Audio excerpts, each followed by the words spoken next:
been having this issue of the starter doing the infamous screeching after it's already running for a split second. I haven't started it, so hopefully it'll replicate the sound. But basically, when you crank it and the vehicle's already running, the starter stays engaged for a split second, making a grinding noise. Let me see if I can get it to redo it. Got the hood open.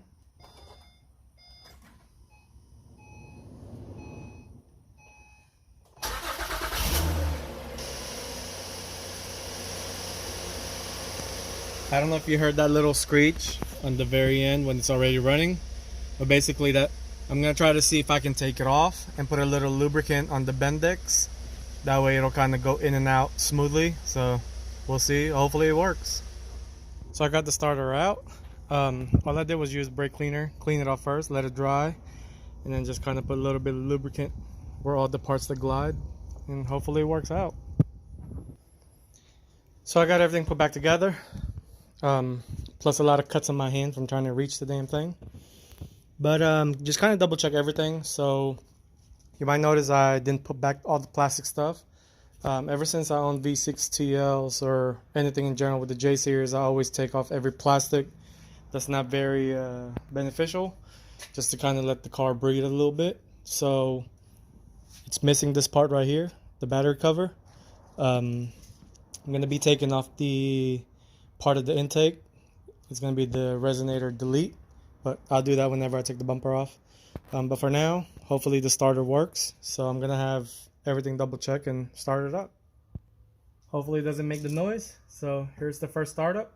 Everything is still cold, so pray for the best.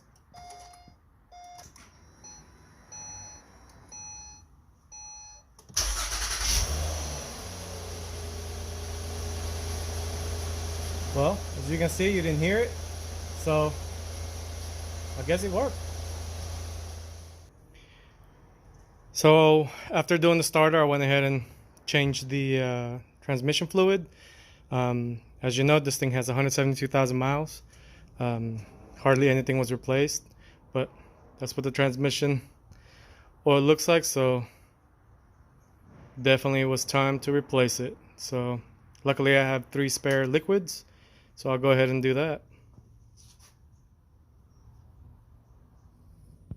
Make sure before you do this, make sure you get a new crush washer right here.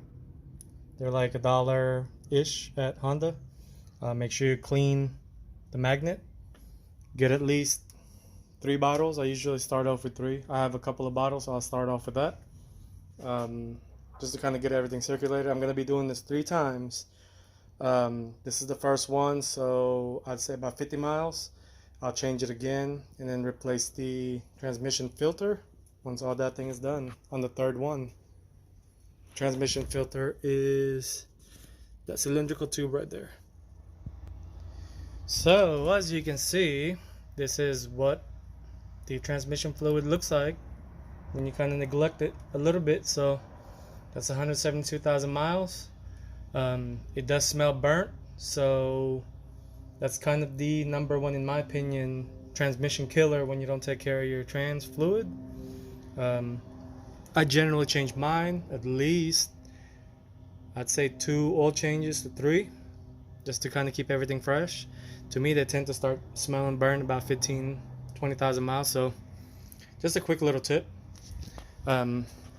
Also, I went ahead and used a gas funnel. Fits perfect all the way down there, so you can use whatever you want, but this one's flexible, so that's what I'll use. I'm gonna go ahead and add half more and see where we are. So since I'm already here, I may as well replace the cabin filter. These are pretty easy. Once you open the glove box, just pull this. It'll pop off. You can see it's just nothing but clips. This particular part right here, you just put this inner tab in along with the other side, and the whole thing would pop off. Let me see if I can do it with one hand. Might be able to, who knows? Let me see. Okay, let me put the phone down real quick and see if I can get this thing taken off.